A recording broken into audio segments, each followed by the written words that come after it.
Hello everyone, welcome to this channel Aanik education point. Myself Hina Thakkar और आज हम बात करने वाले हैं कंपनी लॉ का जो लास्ट यूनिट है, यूनिट नंबर 5, लेसन नंबर 1 आज इसका हम करेंगे। उसके बाद लेसन नंबर 2 आएगा और उसके बाद पूरी कंपनी लॉ आप लोगों की खत्म हो जाएगी। जो भी स्टूडेंट दिल्ली यूनिवर्सिटी से हैं और सोल एनसी वेब से हैं तो आप लोग ये जो वीडियो है देख सकते हैं, या फिर अदर कोई यूनिवर्सिटी से हो तो भी आप ये कर सकते हो। और डिविडेंड ऑडिट क्या है एंड ऑडिटर्स क्या होते हैं, इसके बेसिक बेसिक चीजें हम लोग पढ़ेंगे कि ऑडिटर्स क्या है, क्वालिफिकेशन क्या होती है ऑडिटर की, डिस्क्वालिफिकेशन क्या है और कब उसे हम अपॉइंट करते हैं। ये सारी सारी चीजें हम लोग इसमें पढ़ने वाले हैं।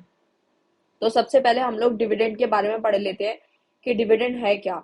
तो देखो, सबसे पहले मैं बता देती हूँ। पहले तो मैं आपको जितनी भी लाइंस होती है वो पढ़ के बता दूंगी ताकि जो भी स्टूडेंट इंग्लिश में पढ़ रहे होते हैं उनको भी समझ आ सके। और जो मैंने खुद के एग्जाम्पल रिलेट करती हूँ वो इस बुक के पॉइंट से थोड़े अलग होते हैं, ठीक है, तो कंफ्यूज नहीं होना आपको। तो सबसे पहले, dividend is the part of the profit distributed among member shareholder which is declared in the annual general meeting of the company।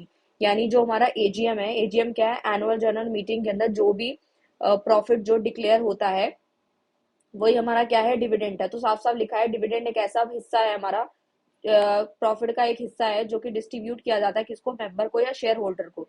और जो डिस्ट्रीब्यूशन ऑफ डिविडेंड है वो डिपेंड करता है कि profit earn by the company. If no profit is made और nothing is available for distribution then there will be no declaration of dividend. अगर कुछ प्रॉफिट नहीं कमाती है कंपनी तो डिविडेंड का कोई मतलब ही नहीं बनता, ठीक है। तो if no profit is made और nothing is available for distribution then there will be no declaration of dividend, जो कि आपको मैंने बता दिया। सो आपको समझ आ गया डिविडेंड क्या है। तो डिविडेंड समझ आ गया आपको। उसके बाद क्या है, provisions related to payment of dividend है कि हम लोगों ने इंटरिम डिविडेंड के बारे में भी पढ़ा था। तो आपको बस इतना समझना है कि legal provisions are related to dividend has been laid down in section 123 and 127 of the companies act which are as follow. यानी कि डिविडेंड जब डिक्लेयर होगा, can be declare and paid only from, कहाँ से दिया जाएगा, या तो करंट प्रॉफिट में से दिया जाएगा या फिर आप लोगों का एक्युमुलेटेड रेवेन्यू प्रॉफिट में से दिया जाएगा, ठीक है। और तीसरा कौन सा है, money provided by the government for the guarantee given in relation to dividend. तो यानी कि तीन केसेस यहाँ बताए गए हैं कि डिविडेंड कहाँ से दिया जाएगा। या तो करंट प्रॉफिट जो हुआ होगा पूरे साल का निकाल के जितना बचा होगा वो प्रॉफिट बढ़ जाएगा, या फिर रेवेन्यू प्रॉफिट में से दिया जाएगा, या फिर गवर्नमेंट ने जो भी प्रोवाइड की होगी मनी वहां से दिया जाएगा। इतना समझ आ गया आपको। अच्छा, उसके बाद आता है percentage of profit should be transfer to reserve before declaration of dividend. यानी कि जो 1% ऑफ प्रॉफिट होती है वो ट्रांसफर करी जाती है रिजर्व में, और यही बात यहाँ पे लिखी है। तो आपको बस अगर सिंपल भाषा में समझाऊं तो बस आप इतना समझ लो, जैसे प्रॉफिट होती है, प्रॉफिट जो होता है वो रिजर्व में जाता है, रिजर्व से सीधा डिविडेंड पे जो है आप लोगों को मिल जाता है। Dividend should be declare on paid only from journalism, no dividend shall be paid out of capital, वही सारी बातें। Amount of dividend must be deposit in a separate schedule, bank account खुलता है 5 दिन के अंदर, उसके अंदर ट्रांसफर करना होता है dividend. Dividend should be paid only registered share holder, जो कि रजिस्टर्ड शेयर होल्डर है उन्हीं को डिविडेंड पे किया जाएगा। Dividend should be paid only in cash, through cheque और डिविडेंड वारंट, और थ्रू एनी डिजिटल मोड्स में भी दिया जा सकता है। अच्छा, उसके बाद आता है dividend shall be paid proportionally on the basis of share held by each shareholder, and last है dividend must be paid within 30 days from the date of declaration of dividend। मतलब जब हमारी एनुअल जनरल मीटिंग जो हुई होगी उसमें जब dividend declare कर दिया होगा कि हाँ शेयर होल्डर को डिविडेंड देना है, उसके 30 दिनों के अंदर अंदर उन लोगों को डिविडेंड पहुंचा देना है, ठीक है। यानी उनके बैंक अकाउंट में या जो भी इंफॉर्मेशन है उसके अकॉर्डिंग उन्हें प्रोवाइड करना है। और अगर वो लोग नहीं करते हैं तो पेनल्टी भी बनती है अगर डिविडेंड किसी शेयर होल्डर को नहीं मिलता है तो आपको इस चीज के लिए याद रखना है, यहाँ पे लिखा भी है, any company is unable to pay dividend within 30 days of declaration. मतलब 30 दिन का डिविडेंड जब से डिक्लेयर हुआ था उसके 30 दिन बाद तक अगर नहीं देती है, then every director of the company who knows about the default will be liable to pay at least 1000 per day के हिसाब से उनको चार्ज लगेगा, पेनल्टी लगेगी जो कि देनी पड़ेगी। और साथ ही साथ यहाँ पे पनिशेबल भी होंगे अप टू 2 years के लिए। और अगर फिर भी नहीं मानते हैं तो कंपनी विल लाइबल टू पे interest on the defaulted amount, the simple interest rate लगेगा। मतलब अगर वो ये सारी चीजें भी नहीं मानते तो साथ में उनको डिविडेंड प्लस 18% का इंटरेस्ट रेट भी देना पड़ेगा। समझ आ गया आपको इतनी बात। तो मुझे लगता है आप लोगों को क्लियर हो गई होंगी सारी की सारी चीजें। हम लोगों ने समझ लिया है कि जो भी पेनल्टी बनेगी डिविडेंड के लिए वो मैंने आप लोगों को बता दिया है। उसके बाद आता है unpaid and unclaim dividend account जो होते हैं वो किस तरीके से बताते हैं। तो यहाँ लिखा है the provision of the dividend which is are not paid और not claim by the share holder, कि अगर शेयर होल्डर क्लेम नहीं करते हैं तो कौन सा सेक्शन अप्लाई होता है? सेक्शन नंबर 124 कंपनीज एक्ट 2013 बताता है, the dividend which has been declare by the company, company ने डिक्लेयर कर दिया है, रिमेन अनपेड, जो कि अनपेड है, जो कि पे नहीं हुआ है, अनक्लेम्ड है, जो कि शेयर होल्डर ने क्लेम भी नहीं किया, for 30 days from the date of declaration, जब से डिक्लेयर किया उसके 30 दिन तक, the company shall deposit the amount of unpaid और unclaim dividend in separate account, मतलब सेपरेट अकाउंट में ये जो डिविडेंड है वो डिपॉजिट करा देगा, ठीक है। और to be open a schedule bank for the purpose, यानी कि और एक सेपरेट बैंक अकाउंट जो है खुल जाएगा, अकाउंट खुल जाएगा, जिसके अंदर क्या आएगा, जिसके नाम से schedule bank for the purpose known as unpaid dividend के नाम से, जो कि 7 days from the completion of 30 day period, ठीक है, 7 दिन तक।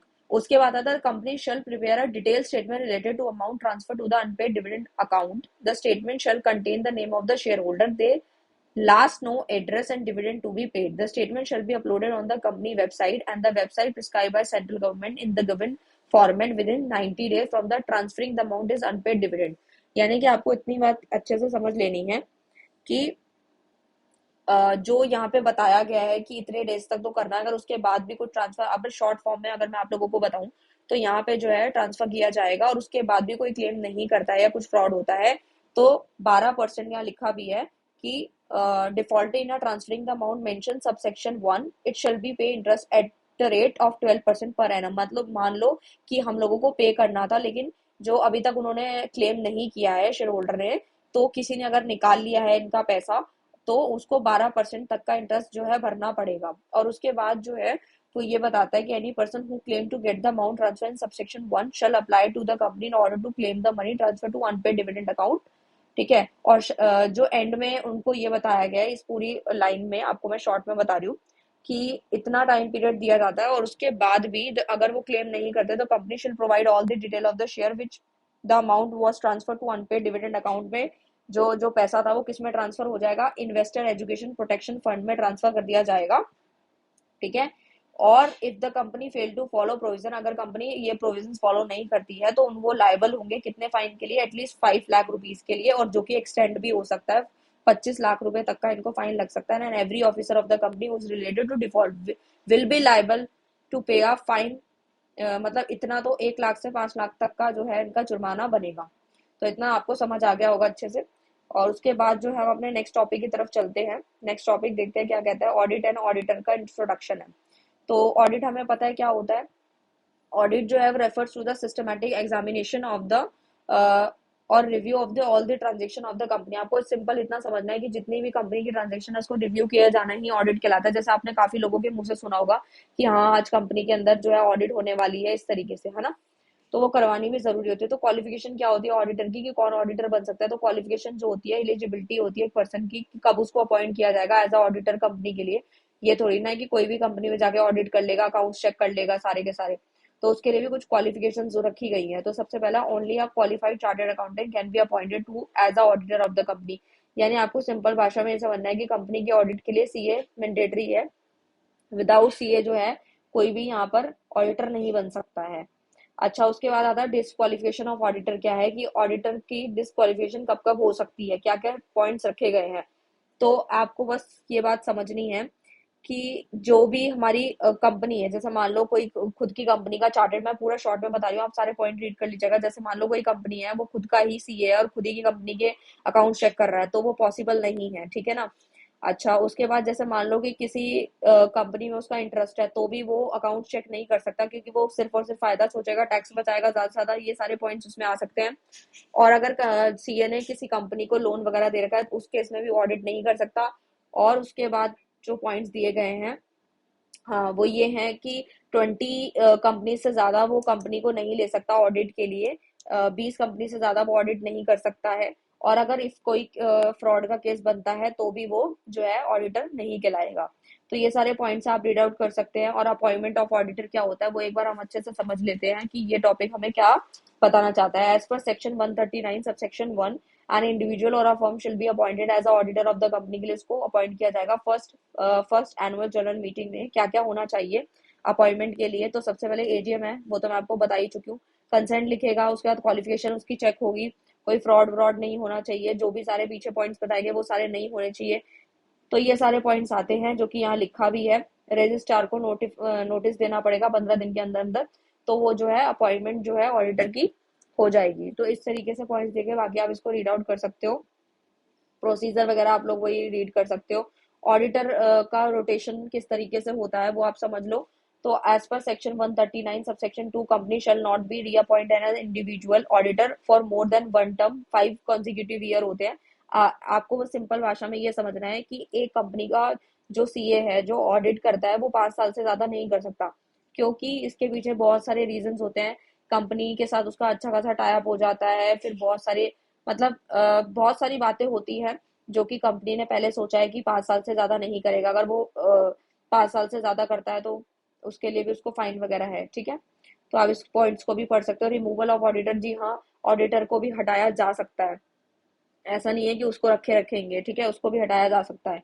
तो रिमूवल में आ जाता है auditor serving a company can be remove from his position between the tenure of the service by special resolution अगर पास हो जाता है तो सेंट्रल गवर्नमेंट के द्वारा भी उसको जो है हटाया जा सकता है, ठीक है। और आपको समझ आ गया, स्पेशल रेजोल्यूशन पास होगा या फिर वो खुद रिजाइन देगा, तो उसके लिए उसको नोटिफाई करना पड़ेगा आरओसी को या गवर्नमेंट को। या फिर कोई भी अगर वो धोखा वगैरह करता है तो उस केस में भी उसको जुर्माना है, पेनल्टी है 50,000 रुपए तक की या उसके ज्यादा भी हो सकती है, ठीक है। ये सारे पॉइंट्स आप रीड कर सकते हो। ऑडिटर की रिपोर्ट क्या है, ये तो नाम से ही क्लियर होती है कि ऑडिटर की रिपोर्ट किस लिए है, जिसके अंदर क्या क्या बातें होती हैं। Audit of the account, systematic examination and evaluation of records होता है, ट्रू एंड फेयर होने चाहिए। फाइनेंशियल पोजीशन कहाँ से पता चलती है, बैलेंस शीट से पता चलती है। Profit and loss account maintain होने चाहिए, प्रॉपर ट्रांजेक्शन होनी चाहिए। ये सारी ऑडिटर रिपोर्ट में हर एक चीज पता होती है। और साथ में आता है हम लोगों का, ये आप रीड कर सकते हो, पावर क्या है ऑडिटर के पास, जब वो ऑडिट करने आएगा कंपनी के अंदर सारे अकाउंट्स चेक करने आएगा तो वो क्या क्या कर सकता है। लोन एंड एडवांस है ग्रांटेड टू कंपनी, मतलब हर एक चीज उसके सामने डिस्क्लोज कर देनी है, उससे कुछ भी छुपाना नहीं है।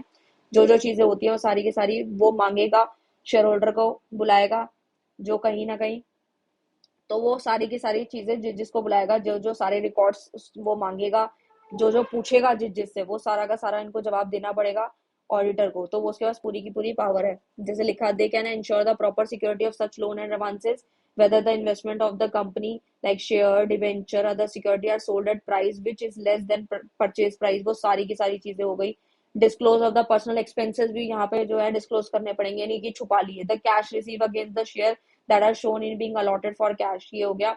Auditor of a holding company has a right to get access of the record of the subsidiary and associated company, मतलब the auditor is also required to prepare a proper report, तो वो तो रेडी करते ही हैं, ठीक है, जिसमें सारी चीजें आती है। ऑडिटर शेल फॉलो, वो फॉलो करता है, प्रैक्टिस करता है, ऑडिटिंग के स्टैंडर्ड फॉलो करता है। Auditor has a right to report any fraud, ये सब that he may comes across while the performing is duty.